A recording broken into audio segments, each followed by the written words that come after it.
beda orang, beda bentuknya. Jadi bukan lagi bagus emas ya untuk semua orang emas, enggak begitu gitu kan.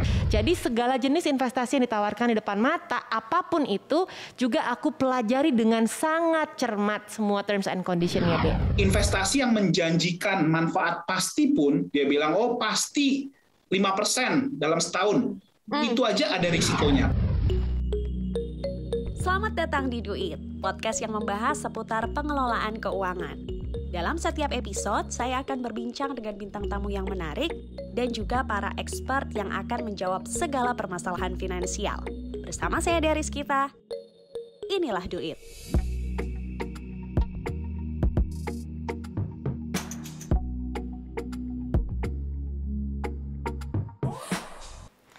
Banyaknya isu seputar investasi bodong bikin kita yang mau memulai investasi itu justru jadi ragu dan takut. Nah, hari ini kita akan bahas jauh lebih dalam lagi, kira-kira yuk kita mulai pilih yuk produk investasi apa yang cocok untuk kita.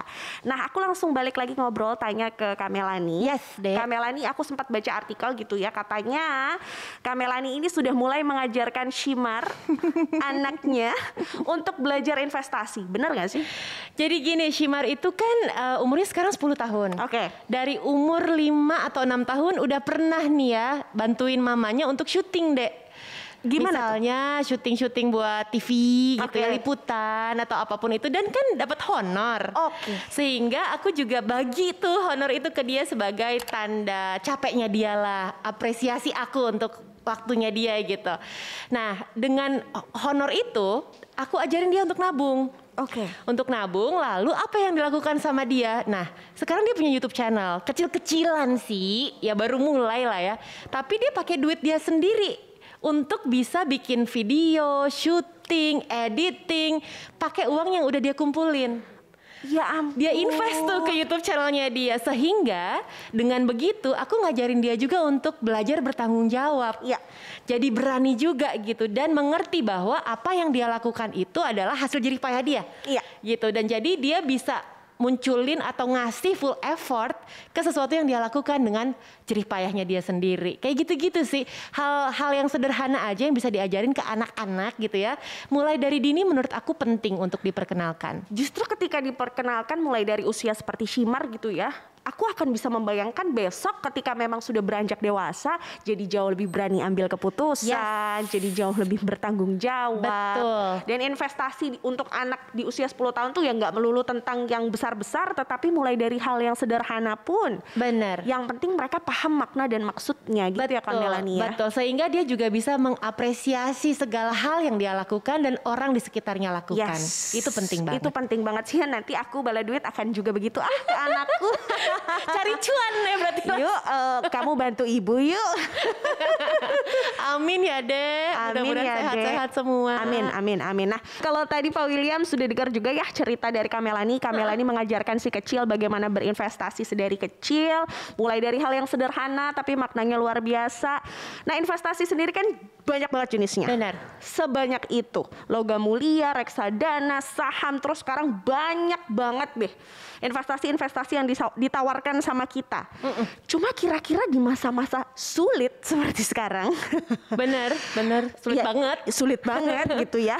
Kira-kira investasi apa ya Pak William yang cocok untuk kita? Nah, ini penting nih pertanyaan Dea nih. Silakan Pak William. Oke, jadi memang sebenarnya gini, investasi yang cocok itu adalah investasi yang benar-benar sesuai dengan kebutuhan kita, gitu kan. Garis bawah Jadi tuh ya. ya beda orang, beda bentuknya. Jadi bukan lagi bagus emas ya untuk semua orang emas, enggak begitu, gitu kan. Ya. Dan yang kedua, kita juga apalagi zaman pandemi, mungkin kita juga tahu harga rumah sakit mahal, gitu kan.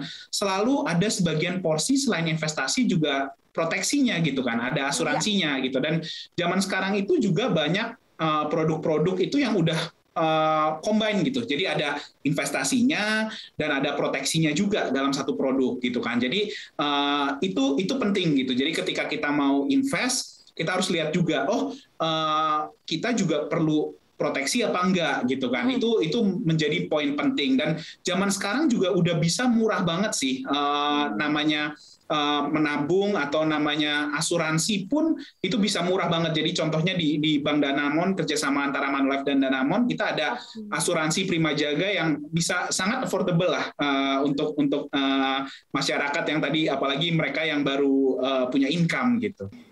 Oke. Kalau di masa-masa sulit seperti sekarang, berarti juga hal yang penting selain investasi itu proteksi. Benar. Karena ya balik lagi ya, sekarang kita musimnya sakit, memang nggak mau sakit sih, tapi kalau misalnya harus sakit gimana? Ya, uang yang kita kumpulin itu nanti kepake lagi dong. Benar. Sia-sia dong ya, habis juga. Habis juga. Setuju sih sama Dea. Ibarat kata ya, kita ngumpulinnya udah capek, terus akhir-akhirnya harus habis karena biaya rumah sakit. Benar kata tadi Pak William sempat singgung, jangan Jadi, sampai ya. investasi sama proteksi harus berjalan beriringan gitu kali ya Pak William ya? Sebaiknya ya? Tergantung situasi, tapi akan sangat disarankan gitu investasi itu berjalan beriringan dengan proteksi, karena yang tadi Dea bilang, kalau misalnya terjadi resiko masuk rumah sakit, udah rumah sakitnya mahal, ketika masuk rumah sakit juga income-nya berkurang gitu kan, apalagi kalau penyakitnya jangka panjang gitu kan. Jadi investasi dengan proteksi itu sangat disarankan gitu. Oke. Berjalan beriringan gitu ya. Tapi ya balik lagi sih, tadi Pak William juga sempat sebutkan ya Kak, kalau investasinya ya sesuai dengan kebutuhan orang masing-masing. Benar. Karena nggak bisa Dea sama Melanie ya tentu saja beda kebutuhannya kan. Betul. Nah memang harus disesuaikan juga sama kebutuhan dan kondisi kita masing-masing. Cuman sekali lagi tadi Pak William juga keren nih Dea, bilangnya investasi itu juga bisa dimulai dari yang kecil-kecil dulu kok. Karena gini, kadang-kadang kita yang awam ini Pak William mikir, kalau dengar kata investasi langsung aduh, gila investasi apa? Gue gak punya duit, gitu kan? Gue gak punya aset. Padahal bisa dimulai dari hal yang paling sederhana dulu ya, Dek. Iya, ternyata gitu ya? Pak William juga tadi mention kan, ternyata nominal kecil pun, mulai dari nominal yang kecil sudah bisa sebenarnya kita berinvestasi. Nah, asal kita cari tahu, sebenarnya gitu nggak sih Kak? Benar. Kita nggak akan tahu ternyata ada produk-produk yang menawarkan resiko yang mungkin sedang atau rendah, tetapi modal awalnya tidak terlalu besar. Kita nggak akan tahu kalau kita nggak nyari tahu. Betul. Dan satu lagi juga Pak, mungkin yang perlu digarisbawahi sama bala duit, sama teman-teman yang masih awam ini gitu ya, seperti saya misalnya. Investasi itu harus ada resiko pasti. Nah, kadang-kadang banyak yang tergiur nih ya dengan untungnya aja dulu ya kan, tapi nggak dipikirin resikonya rupanya ada menyertai. Itu yang mesti dibaca dan dipahami juga ya Pak Wil. Betul. Term and condition-nya harus clear banget, dan hampir semua investasi itu pasti ada resikonya gitu. Ada yang resikonya kecil, ada yang resikonya besar gitu. Oke, jadi jangan mau enaknya aja, jangan mau bunganya aja, itu ada resikonya juga gitu ya. Kak Melanie ngalamin hal yang sama nggak sama aku? Sekarang circle aku atau teman-teman di sekitarku tuh udah mulai investasinya tuh ngeri-ngeri banget deh. Udah mulai kayak, kalau ngelihat neraca merah hijau itu, waduh, aku kayak mohon maaf kita tidak mengerti. Gitu. Kalau Kak Melanie ngalamin nggak sih Kak? Kalau lingkungannya seperti itu, sedangkan kalau aku sih, aku masih takut-takut jujur, masih belajar kalau investasi yang resikonya tinggi. Kalau Kak Melanie? Aku salut dan angkat topi sih ya untuk teman-teman kayak dia bilang tadi, inner circle atau di sekitar kita udah mulai banyak yang berani untuk melangkah berinvestasi dengan resiko yang juga besar gitu. Salut untuk mereka karena memang mereka berani mengambil keputusan tersebut dan artinya seperti Pak Will dan Dea bilang tadi, emang udah baca terms and condition dengan baik, sudah mengerti isi dari investasi tersebut. Tapi kalau buat aku Dek, mungkin sama kayak Dea ya. Aku mungkin akan berpikir panjang dulu gitu kan, karena memang aku juga punya gandengan, ada si kecil kan yang aku gandeng, yang aku juga merasa tetap harus bertanggung jawab atas Shimar. Jadi segala jenis investasi yang ditawarkan di depan mata, apapun itu juga aku pelajari dengan sangat cermat semua terms and conditionnya Dek. Gak sembarangan juga. Gak sembarangan juga tergiur atau FOMO. Kayak teman-teman pada upload kripto, teman-teman pada upload, aduh saham aku nyangkut. What is that? Mohon maaf, jemuran aku yang nyangkut. Oke. Yang penting kita harus tetap juga mempelajari sebelum akhirnya berani. Berarti kita setipe lah ya Kak. Setipe, tapi bukan berarti jadi takut ya Dek. Kita berani ambil keputusan asal kita jelas paham. Dulu, kita paham dulu. Oke. Pak William, ada satu kata yang nampaknya kalau kita dengar tuh kok jadi takut, yaitu resiko.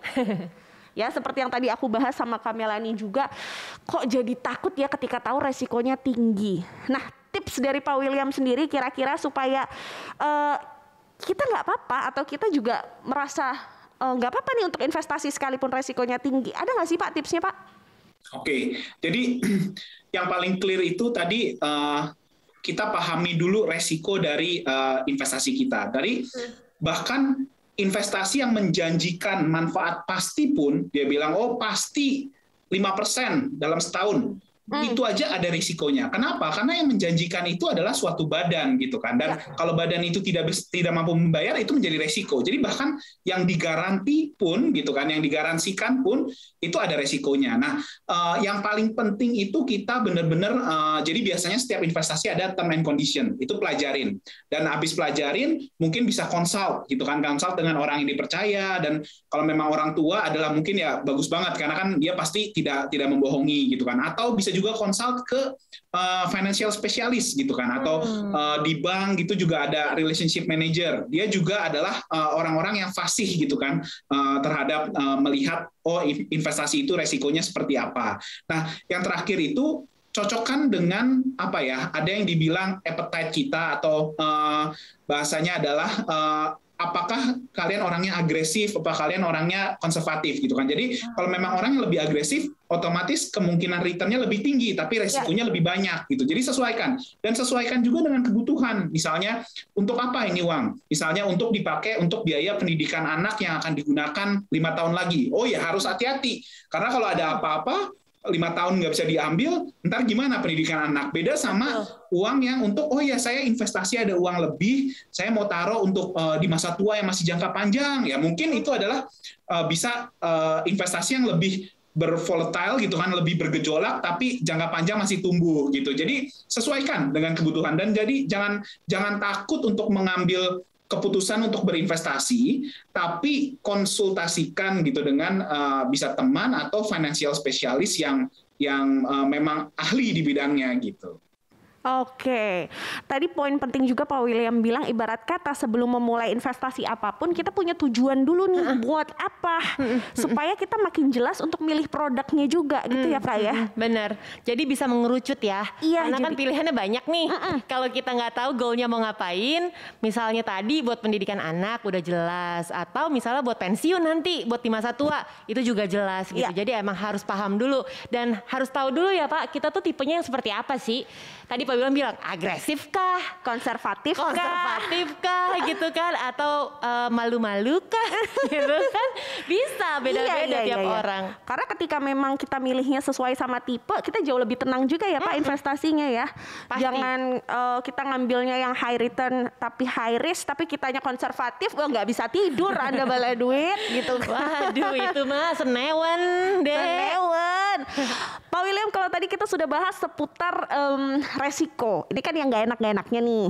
Nah kalau sekarang aku mau nanya tentang hal yang enak-enaknya, yaitu keuntungan. Nah, jadi Pak William boleh ajak bala duit, kira-kira silahkan bikin statement yang buat bala duit tergiur. Kenapa sih kita tuh harus investasi, apa untungnya? Silahkan Pak William.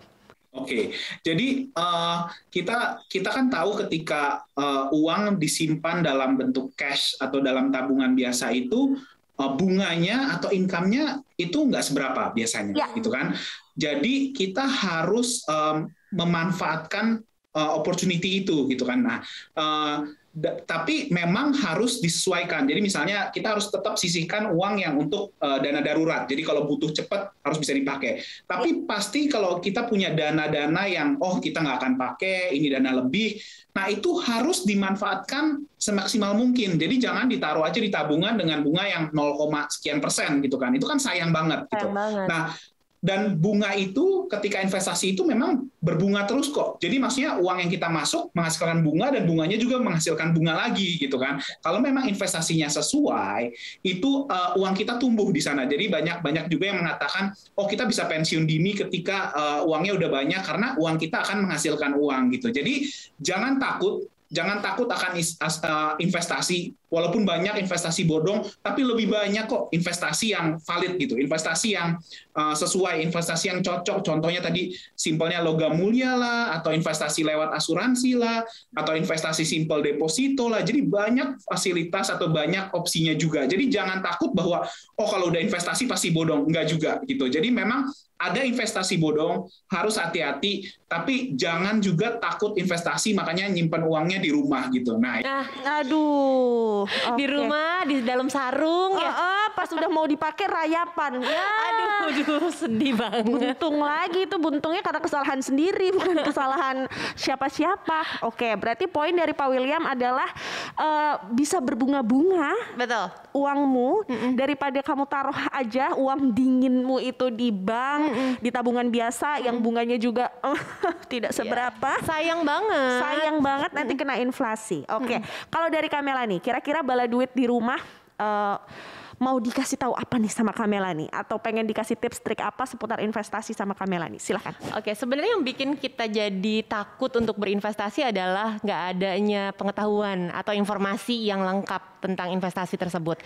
Yang paling penting adalah kita mesti tahu dulu, baca dulu. Kalau memang investasinya berasal dari perusahaan, lo baca dulu nih, perusahaannya sehat nggak? Yes. Nah, cara bacanya gimana? Nggak tahu. Informasi dapat dari mana? Banyak banget, tinggal browsing. Kita tinggal tulis, ketik aja nama perusahaannya, keluar kok dengan jelas apakah perusahaan ini sehat, apakah benar bisa menjamin investasi kita dengan baik, lalu apakah ada track record juga nih. Yes. Kan jejak digital itu kan banyak banget kan, nggak bisa dihapus deh. Yeah. Kita bisa baca kalau memang investasi ini jenis yang bodong, yang jahat ya, yang curang, atau memang yang baik tapi memang resikonya besar. Itu juga kita harus bisa menerima di awal terms and condition-nya.